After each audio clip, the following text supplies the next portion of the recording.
All right, everyone. Very, very excited to bring us into what is going to be, I think it's got to be the best episode of the show, at least the most anticipated episode of the show. I am joined by Peter Overzet, of course, my brother in this journey, and we are very, very happy to have none other than Patrick Laird of the Miami Dolphins on the show. Patrick, man, how are you doing?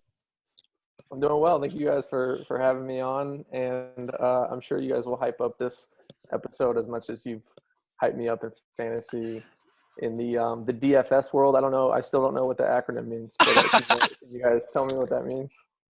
So the acronym, it stands for Daily Fantasy Sports, and what that it's like fantasy sports, but instead of you playing in a tournament with your buddies for 16 weeks, you just play it 1 week against a lot of different opponents, and the everyone has an assigned salary, and you try and get the most points based on that salary cap. And that's where the Patrick Laird hype originated from. Mr. Overzet was the one who started it. Okay, so I knew DF. I figured it was like daily fantasy. I didn't know daily fantasy sports, but you're just playing like within the football like realm, right? It's not right. Yeah, I mean, sports, or there's like different. Yeah, they have it for everything. Football, of course, is like by far the most popular. You know, there are guys who win millions of dollars playing this stuff, which is pretty crazy, but it's true. Is that what like Holzhauser does? You know who that is? He does more sports betting stuff, is what he's known for. So he's betting more spreads. You know, is the total going to go over a certain number? Are the Dolphins going to win? Yeah. I think he might dabble in DFS a little bit, but this is more player focused than kind of general team focused. Okay. Right. I'm in a fantasy league myself with like my best friends from college, so I'm not a total airhead on how fantasy works. But I'm. Did you make the playoffs in your league? I haven't checked. I don't know. Did you add yourself on the waivers? I'm a bad fantasy player, and yeah, I added myself as a joke like in week 4.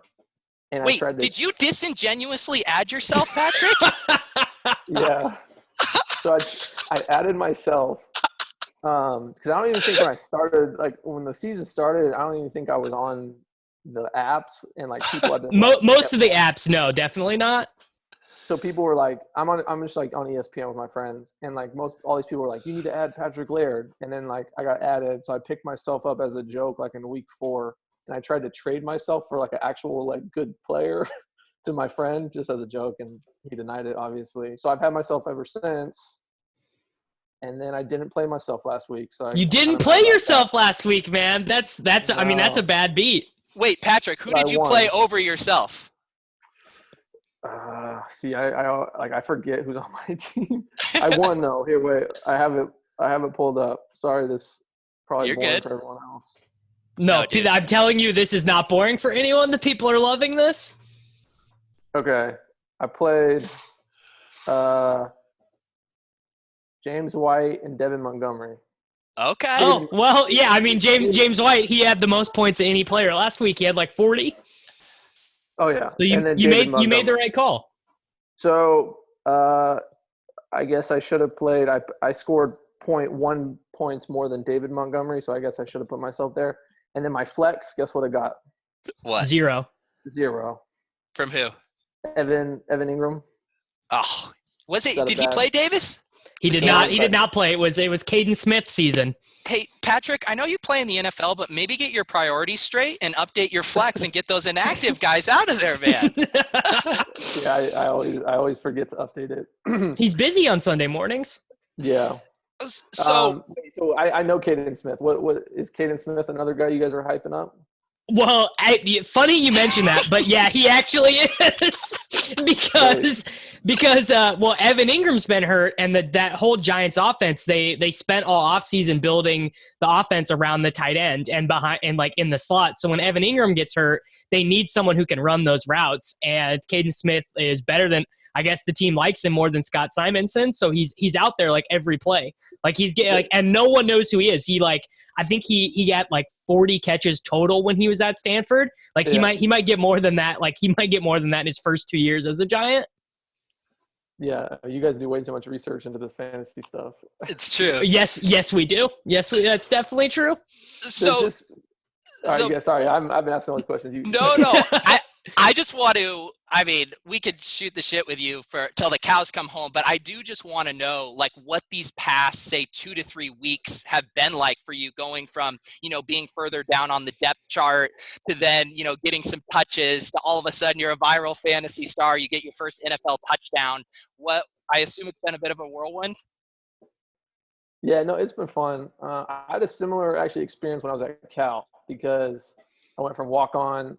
I earned a scholarship right before my junior season, and then the second game of the season, I had 3 touchdowns and 190 rushing yards.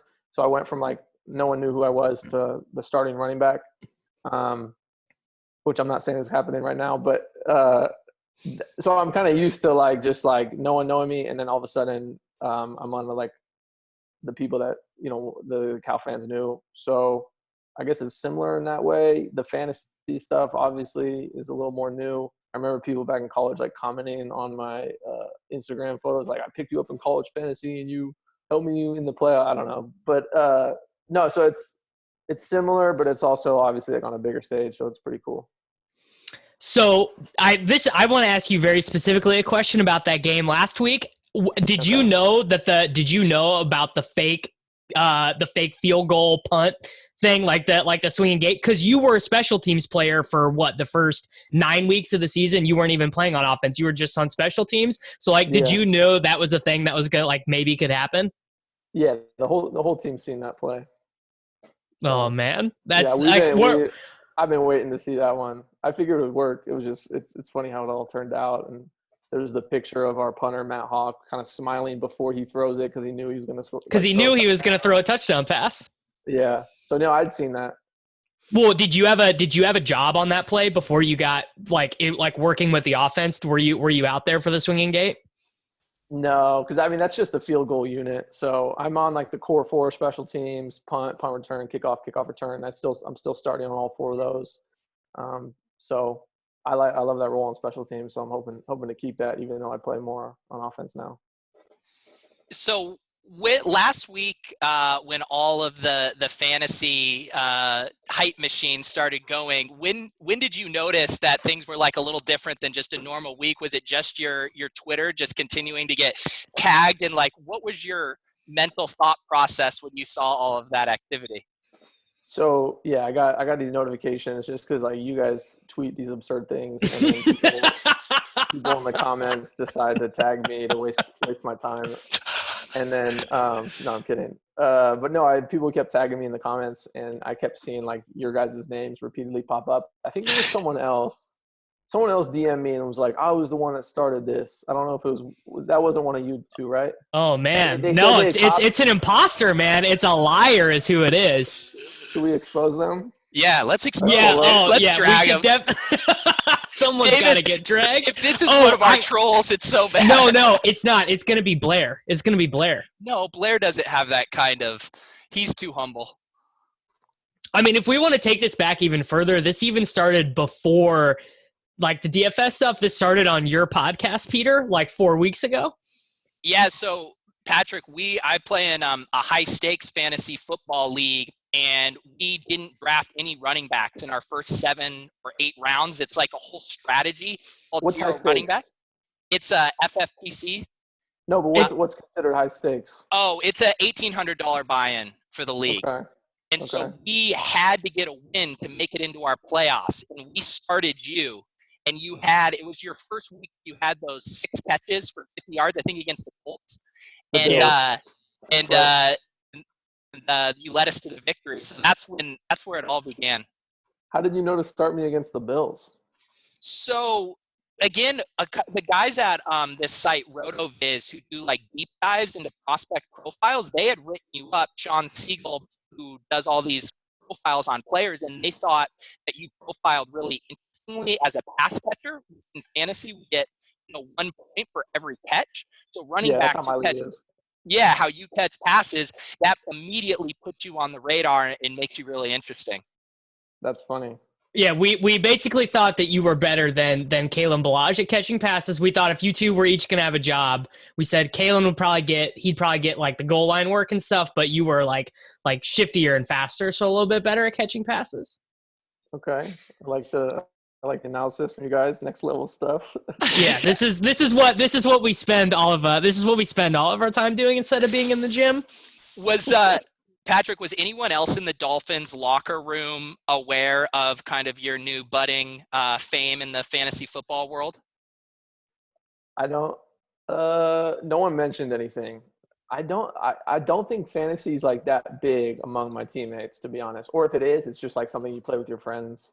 Back home. That's what Brian Hill said. He said that in the Falcons locker room, some of the dudes are very like they actually pay attention. Like he said, he didn't say this outright, but he basically kind of said that the wide receivers actually like pay attention to it more than the rest of the team does. Because I think people are actually very comfortable like tagging wide receivers on Twitter and like being mean to them about their fantasy games. Cause like every time you see a player tweet about fantasy, it's like Keenan Allen being like, oh, sorry to my fantasy owners, or like whatever. Like it just feels to me like it's always wide receivers. And then the running backs are like, they're like, whatever, I'm just trying to do my job. Yeah. I could see that. Wide receivers are generally more flashy position. And so they like the controversy or they like the attention, generally speaking. And so I could see them getting into it with fantasy owners and that sort of thing. He's a Cal grad. Go Bears. Oh yeah, there you go. What did your girlfriend and your mom? I know I've seen her mix it up on Twitter a little bit. What did they think about all of this? My girlfriend's friend actually screen recorded the cake eating thing. And she was gonna like post it on Instagram, but she couldn't think of anything to say because she's like, this is just so weird. I was gonna ask you if you had seen the cake I had made, but clearly you have. Well, I thought I guess you didn't pick it up in one of my messages to you. I said, because you said you wanted to donate to my reading challenge. And I was like, yeah. And I jokingly said that you could bake a cake for the participants, but I don't think you picked up on it. So I literally thought that was actually a part of your charity. And I was like talking to my wife and I was like, I wonder how I'm going to get this cake to him in Miami. But now I realize. I said bake and decorate a cake. And Peter, you're sharper than that, man. I'm a little disappointed in you. Well, do you know, it would take me presupposing that Patrick had seen me doing that on Twitter, and I just didn't want to assume that he had seen that. Yeah, and well, to kind of answer your initial question about me seeing all this stuff, my fame or lack thereof is still at the point where people, when they see an article or like a T-shirt made that has my name on it, they'll send it to me. And so whether I want to see this stuff or not, I'm getting messages. He's getting it. So like this podcast is going to get sent to you, even though you literally recorded it and they know that you were on it.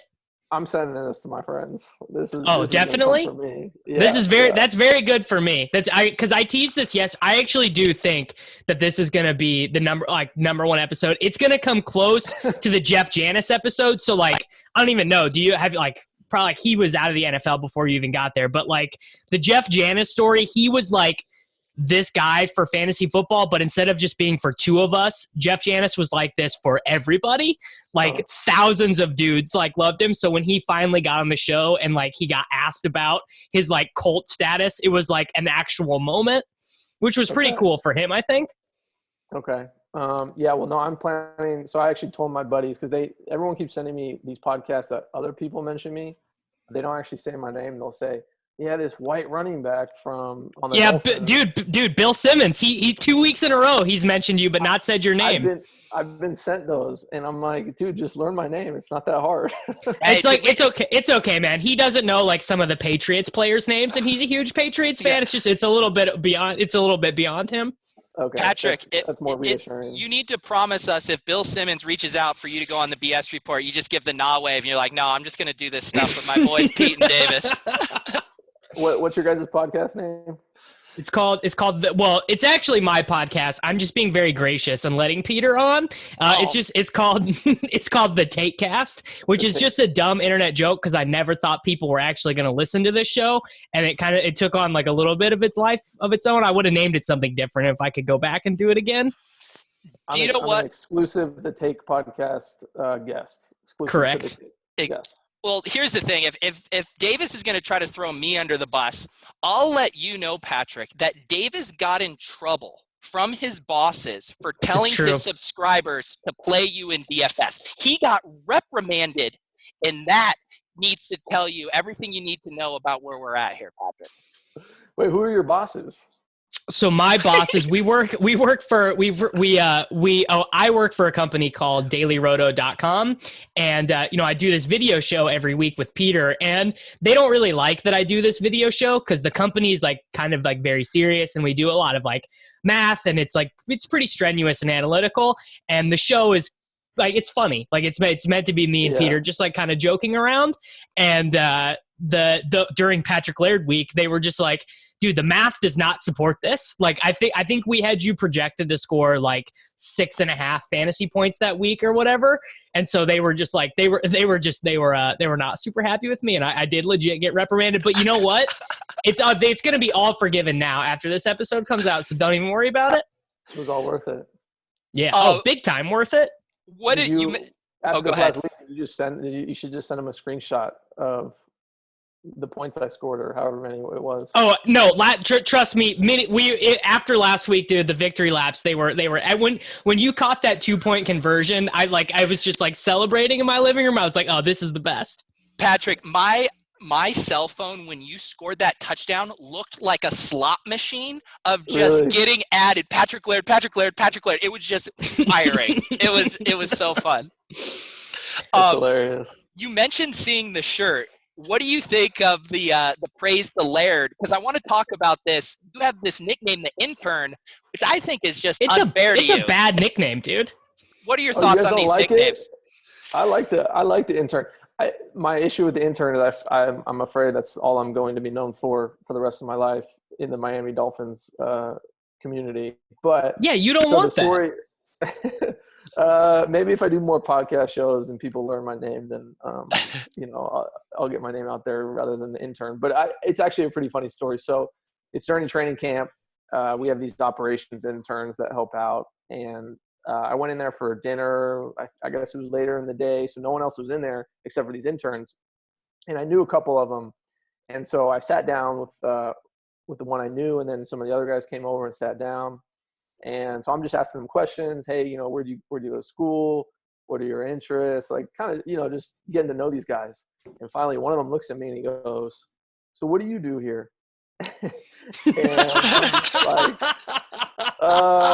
then like a couple other guys like look at him. They're like, did you really just ask him that? Because they knew who I was. And so I was like, I play on the team. And he was super apologetic. He felt really bad. But I thought it was hilarious. Like I have a ton of stories like that of people not either believing that I'm on the Dolphins or. Oh, please! This is the Patrick Laird story time, man. If you have more stories, this is the time for it. Yeah, I'll share them. And then but anyways, the rookies get called down in front of the team during training camp mostly, just like basically try to embarrass us. And you have to tell stories or do a joke or sing. And so I had this story, like I was like, oh, okay, if I ever get called up, I'm telling this story. And so I told the whole team. And from then on, the offensive coaches would jokingly call me the Intern. So that's where that came. And I think Fitz mentioned it to the media. And so obviously the color commentators are going to mention that every other sentence on TV. And that's what happened.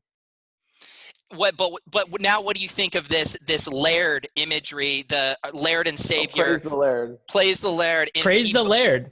We evoke you as we've deified you, Patrick. That has to be better than the Intern. Yeah. Are you guys familiar with Chris D'Elia? Yes. Yeah. The comedian. Yeah. So he has a really funny podcast, and he calls himself a cult leader. And so if I can be this fantasy cult leader, I'll sign up for that. But I don't know about the Praise the Laird play on words. I don't know how I feel about it. Well, I promise you, if you crush it for the next 4 weeks, like during the fantasy football playoffs, it's going to stick. It's going to be like a very real thing amongst all of us dweebs on the internet. Okay, well, I'm excited to disappoint everyone. No. You would never? You couldn't? Patrick, every time. Oh, go ahead. Well, I was going to say, this RotoWare, that's the company you guys are affiliated with, or Davis? Not affiliated with. He made that shirt. Davis is affiliated with Roto Experts. I'm with Roto Grinders. Okay. There's lots of Rotos. Yeah, lots of Rotos. Roto? It's okay. It's literally every time someone asks me this, it is honest to God the dumbest story you'll ever hear. Fantasy sports, more or less, got invented at this restaurant in New York called it was like a rotisserie chicken restaurant, and so like people call it Roto Football, Roto Baseball, whatever. Literally because that was just a shortened name, and this was in like 1985. There's actually a movie about it, or not a movie, a 30 for 30. So Roto literally means it does not mean anything relative to fantasy sports. It's just like a very anachronistic nickname from where fantasy sports like got started. It's very stupid. Gotcha. Okay. So yeah, I was gonna say RotoWare. I'm waiting for them to contact me on the royalties for the sales of this shirt. They haven't reached out yet. Yeah. So I mean, at least they should at least send you a shirt. Yeah. I'll take a shirt. Yeah, I'll give it to my mom for Christmas. I'm going to message him. We'll get your address for him. I mean, I won't do anything with the address. You don't have to worry about anything. I don't know if I would do that, Patrick. I would maybe have it sent to a PO box or sent to the Dolphins facility or something. So I trust you guys. I'll send you my address. Don't send me any cakes. If I ever came down to Miami, could I take you out to dinner? Yeah. Okay. Wow. That could be like the pinnacle of your content creation career, Peter. I'll get you tickets to a game. We'll go to a game. You can come to a game. That's awesome. There we go. I want to ask you about one of your teammates, Devante Parker. So he's been in the NFL. This is now his 5th season in the NFL, and he is far and away, this is like the best season of his career. And I don't think anyone ever said he couldn't do it, but like, I mean, obviously you're a rookie. This is your first year with the team, but like, what do you think it is about this Dolphins team that is allowing him to have this like crazy career year? Is it just that Fitzpatrick like trusts him and just throws those YOLO balls? I think when I showed up and I saw Devante practice, I'm like, wow, this guy's a really good receiver. How is he not one of the premier names in the NFL? You kind of notice that right away. He just makes amazing plays in practice. The difference, I mean, I can't compare it to previous years. Like I obviously wasn't right here. I think maybe he was banged up a couple years. Yeah, he's been hurt a lot. Yeah. So yeah, he stayed healthy all season. Fitz obviously has trust in him. There's a couple jump balls that he just went up and grabbed last game. Yeah, there were two like crazy ones where he just was like, no, that's mine. I think I had him on my fantasy team. Let me check. Oh man, the inside info. That's how it's done. No. I don't have him anymore. I think one of my friends picked him up. Shoot. Speaking of, he's a baller, and so I love seeing him just go out there and make plays. What's your relationship with Miles Gascon? Because he's kind of the other running back in the room right now. That's my best friend. Yeah? Yeah. Miles and I are super close. Yeah. Do you guys have a little? Well, you guys were rivals in college, right? Like Cal and UW are like pretty big rivals. I don't know. I don't watch much Pac-12 football, but I know that's true. Yeah. The one thing you need to know about me and Miles playing each other is our senior years, Cal beat UW. So that's all that needs to be said. That's all that needs to be said? No, so obviously in the Pac-12, he's a legend. He's the only running back to go for over 1,000 yards 4 times. All 4 times? Yeah. Very, very impressive. All 4 years. Yeah. He's a super, super good running back. So do you guys have a little competitive streak going now where who's going to get more touches? Are you guys angling to be the starter? How's that going? It's more collaborative than competitive.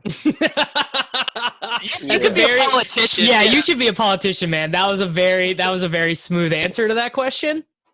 So actually, Miles and I met each other. I think I said what's up to him after our game, like my senior year, but we trained together before the draft. So we became buddies while we were training up in Washington. I actually went up to his facility up there where he's from, and we became friends then. And then just, he got drafted late, and I signed with the Dolphins, and it kind of all happened like on the same day. And so we knew we were going to be teammates. And then when we showed up, we're still buddies, but then we just clicked. And like when you're a rookie, you kind of go through all the same stuff, right? And especially if you're in the same position group, it's like every single struggle that you're both experiencing, you can kind of relate to. And so we just we studied together, we worked out together, we ate together. So we just did like a lot of stuff. And then now when we travel, we're roommates. So it's like when I scored my touchdown and had the 2-point conversion, like the first person to give me,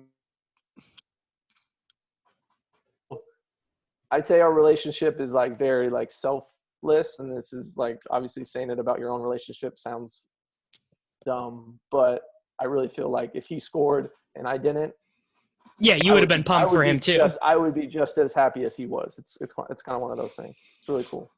What has the culture of the locker room? I assume it had to have transformed a little bit over the season, just with you guys starting a little rougher, and now you guys have gotten some really big wins. Early on, people were claiming you guys were tanking or whatever to try to get a top draft pick. What has the kind of atmosphere been like for you guys? So I have nothing to compare it to, but like since I've showed up, this team has been like super close. Everyone I feel like plays together, and even more so in like the last 6 weeks as we've turned things around and showed that we can play some good football. But yeah, no, it's like the team's super close, and all the guys seem like they like each other, and it's like a fun group to be around. But again, I have nothing to compare it to, so I don't know what an NFL locker room's usually like. I don't think it's usually like that. From the way I understand it, I think locker rooms are very in the NFL, like kind of from what I've heard from talking to Jeff Janis and Brian Hale and a couple other guys, it's more like cliquey. But I think on the Dolphins, it's hard for that because there's not a ton of like vets. Like the team is like, your team's really like, super young. Right. Yeah. It's super young. People are like playing Foursquare in the locker room. That's pretty good. I love seeing, like, when I showed up, I was like blown away by like how these guys, it's just like everyone's still, I don't know, it's just a bunch of guys just hanging out, still being kids. It's like football keeps you young. Do you guys play with cherry bombs, or what are the rules we got there? I haven't played a game yet. I'm too intimidated because everyone gets really into it. But like there's like this big like tennis ball that they have. It's like, I don't know. Yeah, it's like a normal Foursquare ball, but it's like has like the tennis ball texture, and people are just, we put takedown in the middle of the locker room and people get really into it. There's like a line of like 8 guys trying to get into play. It reminds me of 4th grade. Did you have multiple UDFA offers, or like did you know that you were going to be signing with the Dolphins? Because like I guess one thing I've heard is that teams will be like, okay, look, we could draft you with our 7th round pick, or like we can wait, because some guys would rather be a UDFA, because I think of that you can renegotiate after a year and you can't if you've been drafted. So like did Miami like reach out to you before the priority free agency period, or did you have a couple different situations you were looking at? Yeah, so the pre-draft process, I was talking to a couple teams, and Miami, I think, reached out just a few weeks before the draft, and so we knew they were interested. I liked the idea of the new coaching staff, trying to establish a new culture, one that's like hard-working, disciplined guys. So I like the idea of them. But then, there's a couple other teams also had reached out and showed interest as an undrafted free agent. But what happened was, like, during the draft, my agents and I just decided that I was going to sign with the Dolphins. And so if any other team reached out and said, hey, we'd like to get, Patrick as a undrafted free agent or whatever, my agents just told them, hey, he's already decided on another team. So if you want to draft him, you'll have to draft him because we're already going to sign with a different team. Right. Yeah. And obviously no one liked me enough to do that. So what a mistake, man. They're all upset about it now. All these teams they drafted, there have already been, I think 3 running backs who were drafted who've already been cut and have switched teams just of this last draft. Yeah. Kareth, I know Kareth White from the Bears. They drafted him in the 6th round and they cut him, and he's the kick returner for the Steelers now. Oh, okay. So imagine the heat that you guys were getting for recommending me as a fantasy player. Now imagine being a scout and going to a GM and saying, "Hey, I like this Patrick Laird kid. You guys should really select him." So that's, I think, I think that job has less heat because you can always blame it on the coaches. You could if you were a scout and you got something wrong, you could say, "Oh, well, the coach just didn't use him right. They just didn't understand his skill set, and they didn't set him up to succeed." It's a very easy out. Yeah, I don't know.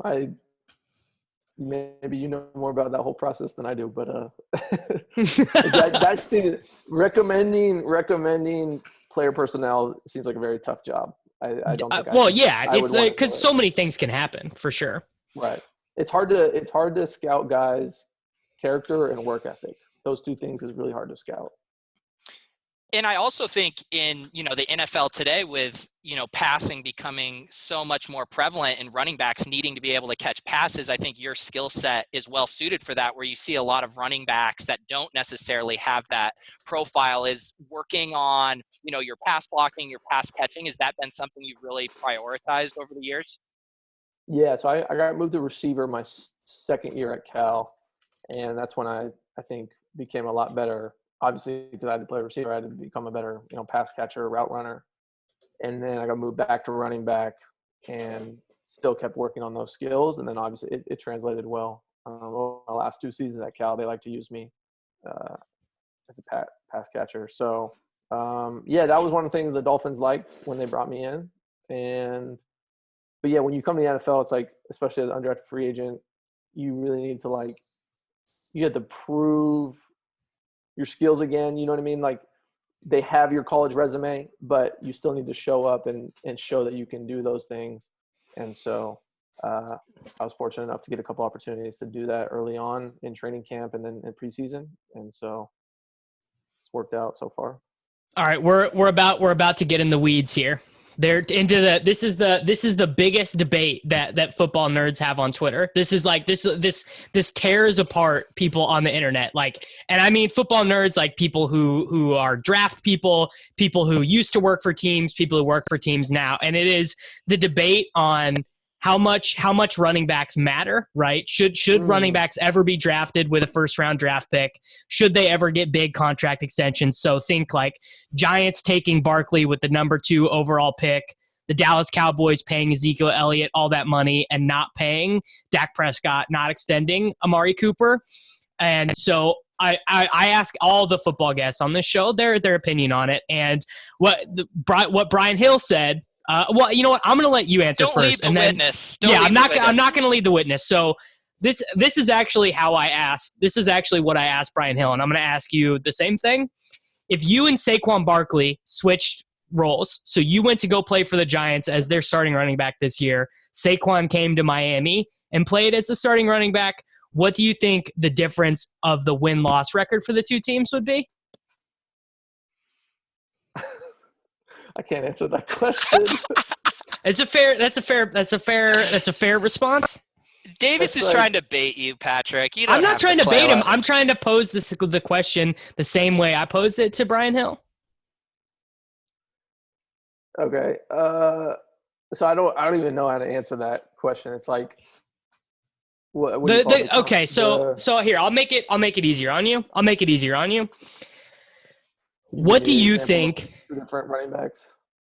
No. I'll make it easier on you so you don't have to throw anyone else under the bus. What do you view the job of a running back as in the NFL right now compared to what it might have been 15 years ago? Like, what do you view the job of a starting NFL running back as today? I mean, I get the argument that running backs are less valuable. And there's like plenty of examples. Maybe not even less valuable. Just that the gaps of talent are maybe not as wide as we used to think they were. Yeah.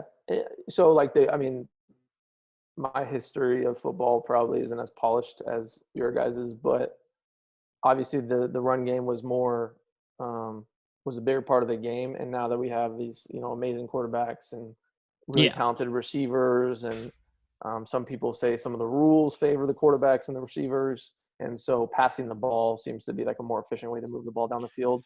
The game's transitioned to more passing-heavy offenses, so the running back obviously is going to run the ball less in that case. So, yeah, I'd say the role now of a running back, so you're in pass protection, so that's important. Then you have to get out on passing routes, so you're part of some of the passing concepts. So you have to be good at that. But then there's just some pure running backs that are just really good at running the ball, and I still think that has a role in the game. I don't know. I feel like the question was very general and vague. I don't know bad question by me. That's fair. That's fair. But It's fair. Is what I'm saying it doesn't make sense? No, what you're saying makes sense. It's me trying to ask the question of basically like the way the question is phrased on Twitter is do running backs matter? And clearly you can't play without a running back, right? It's like you have to be able to run the ball sometimes. I think the question is better phrased as how much does running back talent matter, and like how much of running back production is based on offensive line, quarterback, and how those things influence the space on the field versus how much does like individual skill of the running back matter, which I think is like it's a hard question to answer. I think there's so many confounding variables in each situation that the answer is it depends. You know right? What I mean? Yeah, it depends. So I think there's a great argument though that you can get a really good running back if you're like if we're talking about the draft again, like a really good running back in the 3rd or 4th round. You can get a really good running back as an undrafted free agent like Phillip Lindsay. What I think if you're like trying to create wins, and like this is gonna, the analytical people are gonna hate this answer, but like talent and numbers aren't necessarily everything. I think Sure. culture of a team is a lot more important than some people think. So you can have all the most talented players on one team and you're not going to win, but you bring in a talented guy to a great organization, a great culture, and their talent will elevate the team. I mean, the Dallas Cowboys show that every single week. They're like one of the 3 most talented teams in football, and they're 6-6, and that's just that. I have no doubt that you are right. That like culture and team mentality and like belief in each other, belief in the coach. I have zero doubt that has a huge like role in the outcome of football games. Obviously, it's just impossible to quantify. Like from an outsider's perspective, it's very hard for you can't put that into like a mathematical equation or whatever. Yeah, I think so. Google did a study. I forget the name of it, but basically, like when Google started out, all they tried to do was we're just going to get the smartest people in the world and we're going to put them together in one company and we're going to create all these amazing things. But as the company got too big, they realized just having all these smart people around who, talented people wasn't necessarily the best thing. And they did this study, I think it was called Project Aristotle. I don't know, someone could look it up, but it was basically found like across all these successful teams, there's all these different characteristics of successful teams. But the one thing that led to like success across all of them was everyone trusted each other and felt like personally connected. That's probably a very bastardized way of like summarizing that conclusion of the study, but it was something like that. Basically, like the team members all felt like they could share their personal story to everyone else on the team. No, that makes a ton of sense. They didn't feel vulnerable. So I know that's in the business world, but I think there's a lot of crossover between teams, organizations, coaching staffs, players, like working together for a common goal. Just because everyone's talented doesn't mean you're going to win. So you could have a really talented first-round projected running back, but if he comes in and he doesn't fit the culture, then he's not valuable to the team. I have a question for you. So when you are starting to see meaningful snaps in the game, this season, are you like chomping at the bit, like, let's go, I'm ready to run through a brick wall? Or do you have a bunch of nerves inside when you're getting on the field there and getting targets? Like, I would be fascinated. No, come on, dude. He's ready to go. Our boy's not nervous. Hey, did I ask Davis? I asked Patrick Laird. I was just going to say, Davis likes to answer my questions. Welcome to my world, Patrick. No, there's nerves obviously that come with playing the game, especially your rookie season. Everyone gets nervous before the games. But for me, I was mostly excited. I love playing. I love my role on special teams, but I love running back. Like running back's like my true love for football. Like you guys could probably tell I'm not like a great fan. I don't know like everyone in the league and all this stuff, but like the running back position is something I absolutely love. So when I go to work every day, like that's what I'm thinking about. But so yeah, like when I get meaningful reps on offense, it's just like it's a dream come true. So is your dream, is your favorite scenario catching that ball in the flat and then just lowering your shoulder and just pile driving some cornerback who's trying to tackle you? Is that just like your pinnacle? No, my ideal. See, you're coming from the fantasy perspective. You think running backs like to catch the ball. My ideal is like some pin and pull play or a power play, and I make a cut off the pulling guard or a pin block, and then I'm cutting, and I have a one-on-one situation with the safety, and I make them miss. That's ideal. Nice. The jump cut. The jump cut, man. Oh, the jump cut, yeah. With for how important for you, and how much are the coaches kind of talking about pass blocking being essential? Because we see a lot of times in fantasy, really talented running backs will get pulled off the field if they miss a pass blocking assignment.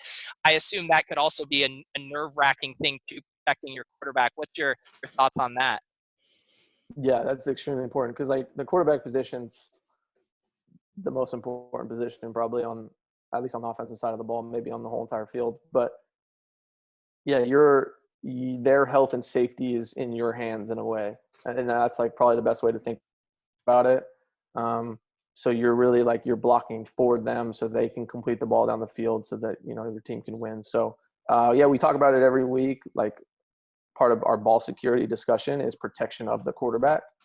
And so when we have like a man scheme, so pretty much every team in the NFL does, but like I know who I have to block on a play. And so when I see them about to blitz, there's kind of like a little added adrenaline. Obviously your adrenaline's pumping already, but like when you know that you need to pass block on a play and it's coming and you just see that 240-pound linebacker in the A gap, it's a little nerve-wracking. I'll say that. But it's really important, obviously. So, and and like you said, I'm trying to stay on the field. So if I have to stick my face in there and block a linebacker, then I'm definitely willing to do it. Well, we've seen it happen. Your Florida counterpart, Ronald Jones, he got benched last week by the Buccaneers for missing a pass block and getting Jameis Winston blown up. And Peyton Barber had 2 touchdowns and I think like 85 yards, and they were at the goal line several times, and they like pulled Ronald Jones specifically to like punish him for missing the pass block. Really? Wow. Yeah. Well, how do you know that? Maybe that was just part of the game plan. Bruce Arians said it. He came out and said it. Okay, never mind. See, I'm a bad fan. I don't know. Who is your favorite running back to watch? Like, I assume if you love the running back position that much, you got to have someone that you either, you modeled your game after, or someone you just really like to watch. Okay, so I can't say I modeled my game after him, but my favorite all-time running back is Barry Sanders.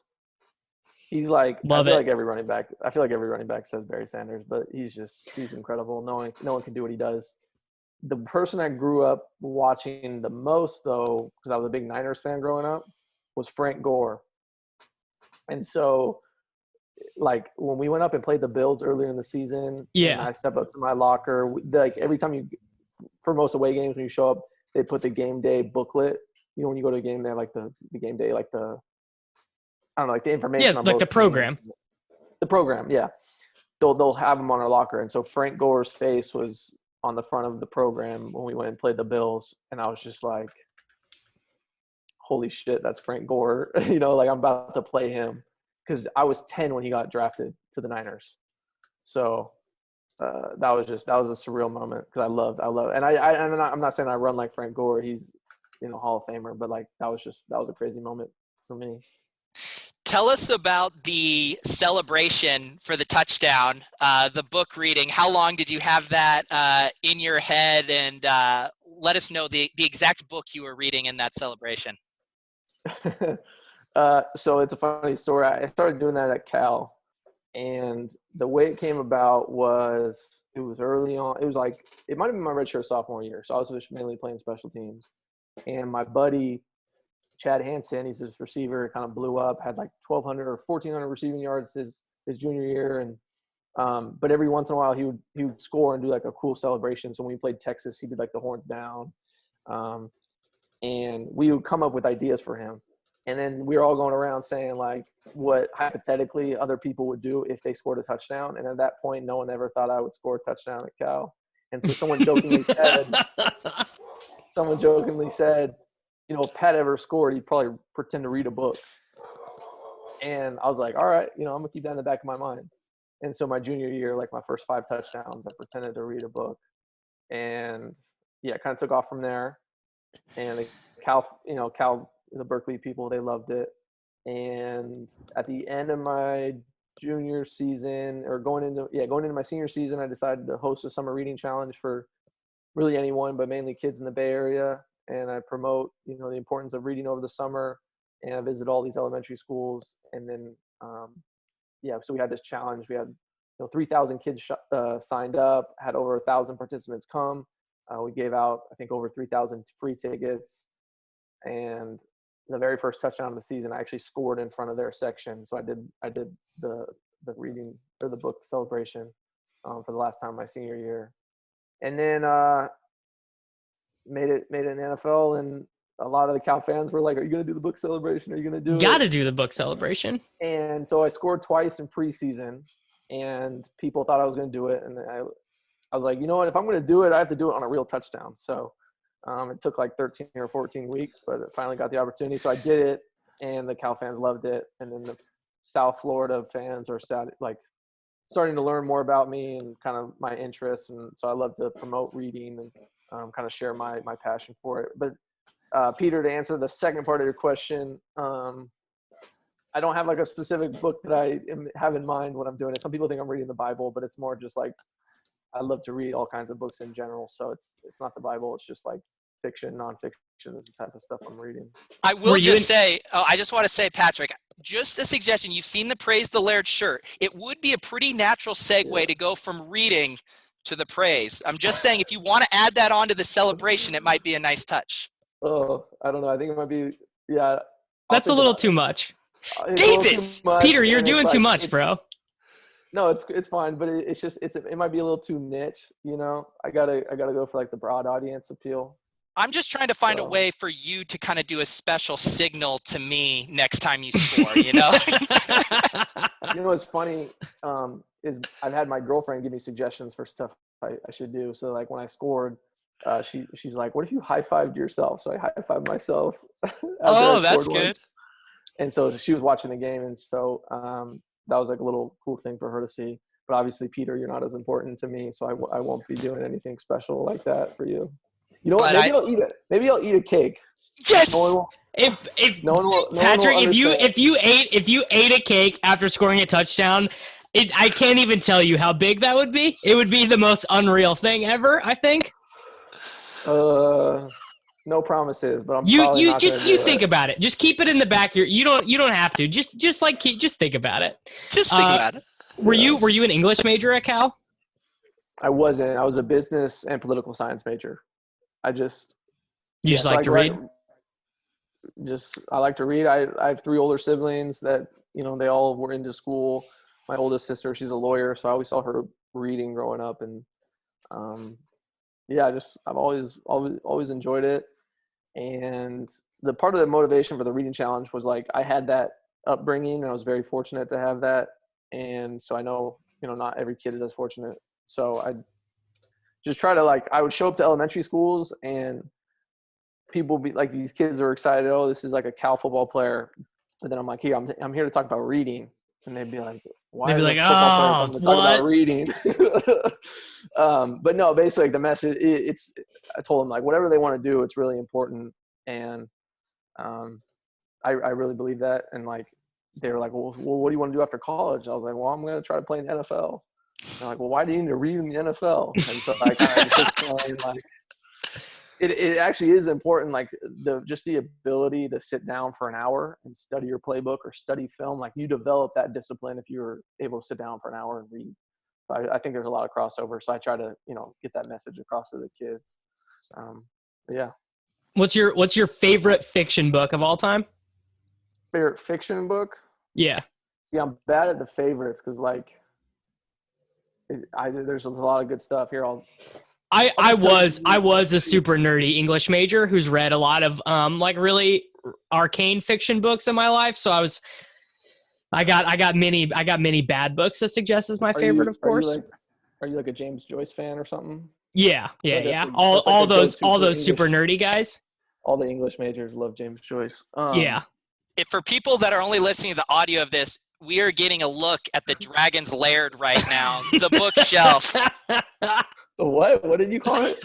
Okay, so Scott Hansen, who hosts the Red Zone channel, he got in on Patrick Laird week, and I said that they should have a box just dedicated to you on their stream, and he said we'll have to call that the Dragon's Laird. Okay. Dragon's Lair. So sorry, just had to slip that in. More bad puns. All right. A lot of bad puns. So you said fiction. Yeah. See, I don't have any. I mean, I like nonfiction too, but we'd have a greater chance of overlap at comparing fiction books. Yeah. I'm trying to think, what's my favorite fiction? That's hard to answer. What? So this is what I'm reading right now, 1776, David McCullough. That's a classic.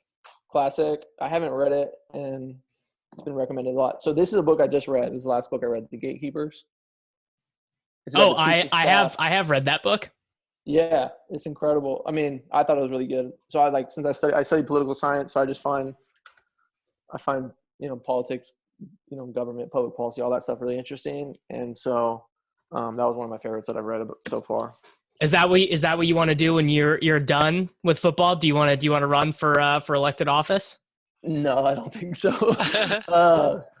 I study business too, so I've always been interested in business and finance and entrepreneurship. So I'll probably transition somewhere into that realm. But I just think politics is I think it's interesting, but I also think it's really important. And so yeah, I actually just registered to vote in Florida. So I'll be voting in upcoming primaries. It's very good reminder for everyone listening to this. If you haven't registered to vote, everyone, hey, go register to vote. So Peter, should we ask him about Bitcoin? Yeah, just to crypto. I mean, that's just the whole Venn diagram of everything that's ever been talked about on this podcast. Do you have any thoughts on Bitcoin, Patrick? So my friend in college that I live with went through one of the cliche Bitcoin craze, I'm going to become a millionaire off this. Yeah, it's the next thing. It's going to change the international currency market. But I'm like, it's all speculative. It's more of investing in. Well, it's I was like, well, what do you buy with it? I know that this sounds like I'm going to sound like someone's going to say, okay, boomer, when I say this. But what do you no one's actually using Bitcoin to buy. I mean, I know people are, but very few people are buying it to actually use it to spend money. No, they're just they just buy it to have it. Investment, right? Yeah. And then with the idea that it's going to go up, but it's I know it's like a fiat currency, but what's the value if everyone's just buying it because they think the value is going to go up? What happens when someone wants to trade it for a world? I know. I guess that's how currency is. It's just a different form of it. I don't know. I'm not in on the craze, so I stayed out of it. What's your guys' take? Why is that a topic? Well, well, actually, I don't know how Peter feels about it these days, but this is I'm a little bit of a truther in the sense that I've got a fair amount of it. And I'm definitely someone that if you got me in the corner at a party would be look, man, Bitcoin's this great store of value. It's actually going to outperform gold over the next 10 years. So that's where I'm coming at it from. I don't know how much brother Peter believes in it these days. Oh, dude, I have a weekly buy of Bitcoin. I take my hard-earned dollars and I buy Bitcoin every week. Patrick, when I come down to Miami and take you to a steakhouse, I'll get you set up with a mycelium wallet. I'll send you over some Bitcoin. We'll get you converted to the Church of Bitcoin. So you actually use your money, like you use it as an investment, like a weekly or monthly. Yeah, like I just have I have it set up to buy $50 every week, and it just accumulates there, like whatever. And what's been like the year-over-year return on that? Pretty depending when you started buying it. Mine has been very good because I started before it just routinely sat at like 10,000. Some people probably have taken a bath on it if they started buying it, because there was a time where it was just like from like late 2016 to like mid 2017. It's basically the worst possible time you could have bought it, but that's when I would say 60% of people in the United States started to buy it. Yeah. Well, yeah, I remember that. Like, I was in college, and all my teammates were like, "You need to do this." It's actually kind of popular amongst football players. Really? Yeah, like Russell Okung. Yeah, he's like big into it. Okay. My investment strategy is like the Warren Buffett buy and hold. Like, well, he selects specific companies, but his general advice is long term, just buy it. Yeah, don't get greedy. Index. Don't chase the short term gains. Yeah, you're not gonna be able to time the market. So that's my basic philosophy. So low fees, put it into index fund, and 60 years later, hopefully retire. There you go. So as we wrap up, Davis and I will get fired if we don't ask. We gotta ask. How many times have we hit all the topics? No, I mean, honestly, if you're not busy, we could literally do this for like 2 hours. I'll put my feet up, Patrick. I mean, just be careful what you ask for. Up. Okay. All right. Yeah, chilling with the dogs. Oh, man, you got got some good thigh action there on that shot, Patrick. Oh man, let's see the dog. He's scared. So he's a foster dog. Where is he? I have 2 foster dogs, and I just had to mute myself 5 minutes ago because they just started going nuts downstairs. I have no idea who's at my door, but someone came at my door, and my big Saint Bernard was just trying to like probably kill them. So so if anyone, all right, sorry, go ahead. No, so I was just gonna say the question that Davis and I are legally obligated to ask is how many times do you think you will touch the ball on Sunday versus the Jets? I'm thinking. With high probability, probably between 35 to 42 times. That's the right answer. You're a workhorse. That's the poll quote. Patrick Laird projects 40 touches. I need that to get aggregated. Like I need all the fantasy football sites to pick this up and source this. Patrick, do you know what's so perfect about in this conversation? In this conversation, high probability. We're going to say includes less than 1%. Less than 1%? Okay. But it's in the range of outcomes. So, Patrick. It's within the realm of possibility.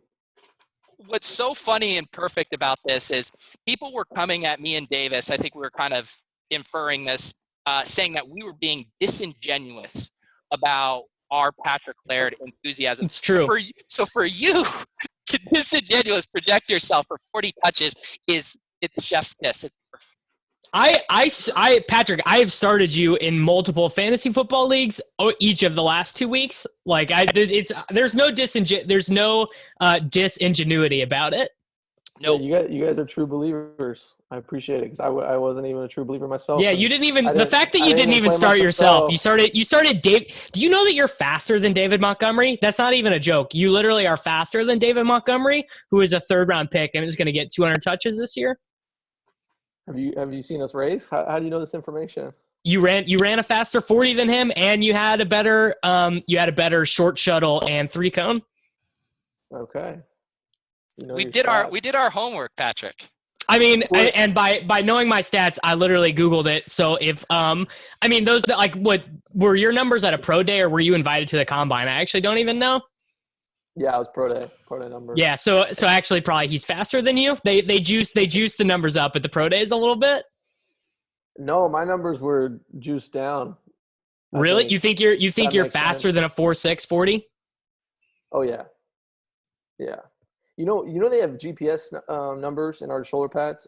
That'd be interesting to see if you can get that. Oh, the next gen stats. Yeah. They don't. A lot of that stuff only the team. Like they give some stuff out to the public, but most of that stuff is only the teams get it. Okay. So I won't be sharing that with you guys if I figure it out. Well, I mean, you can. It just won't be on the record. Okay. So maybe we need to get a group chat with us three, and we'll give each other insider info. You guys give me my lineup, what I should be doing. We will. I'll tell you this. We will hook you up. We will manage your fantasy football team for you next year. I'm talking about this year. I think I'm in the playoffs. Yeah, Davis and I will get you squared away. You had me at a group chat with the three of us. Not on Twitter. I don't like to go on Twitter. And no, let's do it over phone. Oh yeah, no, definitely. We should just text each other. You guys have iPhones? Oh God. No, dude. This guy has an Android. So it's gonna be green. Oh, we can't even. Here's the thing. Peter can text me. I'll relay it, but you and we can chat if we. Or maybe out of here. Get out of here. I'm straight blue only. Yeah, blue only. I would never text Peter. I've known him for years, and I only ever communicate with him via DM because I can't handle his green text. Patrick, Davis literally roasted me about this on Thanksgiving. On my Thanksgiving, he made fun of me for having an Android. That's not fair.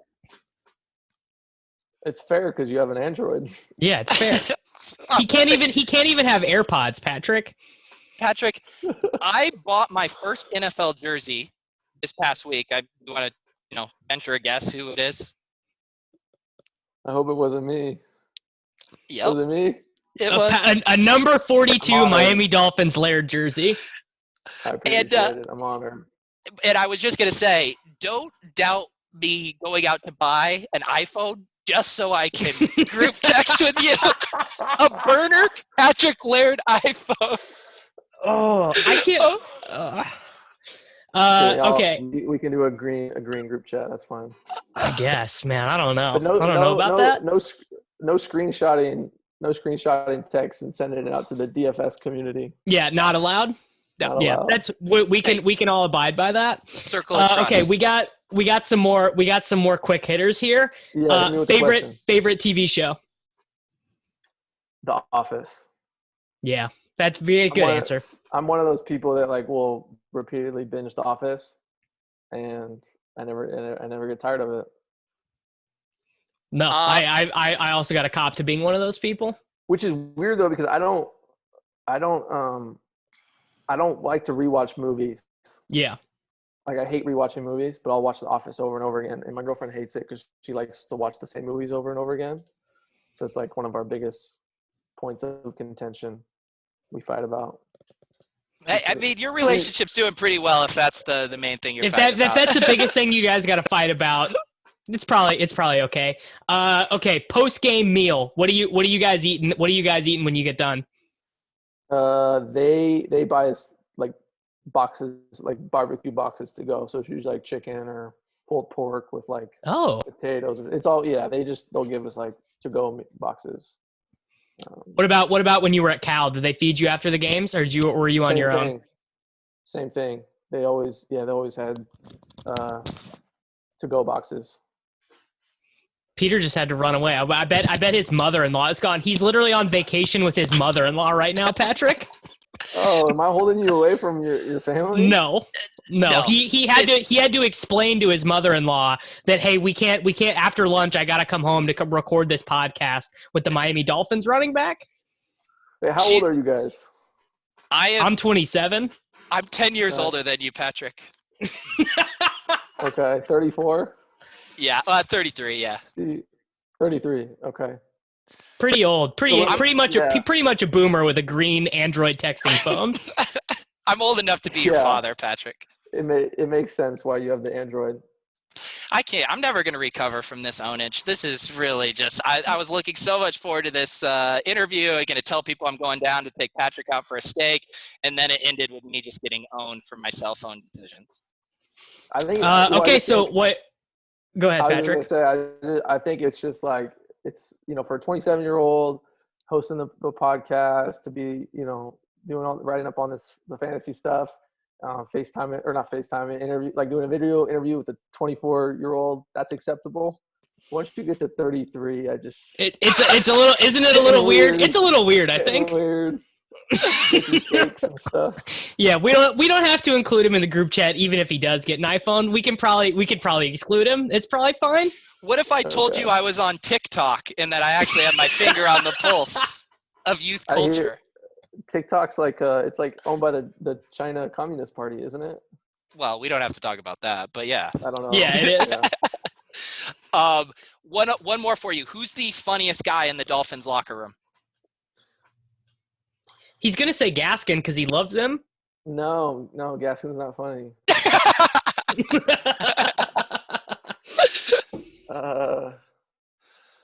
I want to say Fitz. Yeah. Ryan Fitzpatrick. I want to talk about a guy who's seen some shit. Ryan Fitzpatrick. He's hilarious. He's a good dude too. I feel like, yeah, you can just kind of tell from the outside he's probably a good guy, but yeah, he actually is a good guy. He has 7 kids. You know that? 7? Oh, Yeah. With his wife? All same mother? Same, yeah. Yeah, with his wife, who we met at Harvard. I am closer in age to his oldest son than I am to him. Oh, my God. That's pretty good. That's pretty good. Yeah. Man. I bet he has an Android, right? No, he has an iPhone. Yeah, because he's an NFL quarterback. I bet of the 96 quarterbacks on NFL rosters, I bet not one of them has an Android, Peter. All right. I'm never recovering from this. See, No, this and is what you happens. shouldn't. This is why Fitz is so funny. So sometimes on our plane when we go to games, he'll get on AirDrop, and AirDrop is a cool option for iPhone users, Peter. So I know you don't know about this. Yeah, he doesn't even know what it is. Please condescend to me. I actually need it. But he'll go on his phone and like get funny pictures of him or like teammates and just blast them out to everyone with an iPhone. So when your phone's open and you have like Bluetooth on, someone can like see your name, and he'll just like send a bunch of funny photos. That's something funny. He's a prankster. He's a prankster. He's a prankster, but he wouldn't be pranking you with your Android. This is rough, Patrick. I can't believe this is how we're ending this interview. It's just me in a body bag with you zipping me up. I actually think the most likely outcome, if we're talking about ranges of outcomes, the most likely outcome of this podcast was you getting embarrassed by me and Patrick at some point. By Patrick, not by you, Davis. But Pat, I am you. I think you already know I'm crazy, but I am going to take you up on going to Miami. Okay, just give me a heads up. I will. Maybe like a week 16, week 17. We'll. You're talking about this season. I mean, look at this deranged man's face. Like, look at this dude's face. Like, you think this is a guy who's like not serious about this? He's just a crazy Android phone having dude. He's like, whatever. I'll go to Miami to shoot a YouTube video.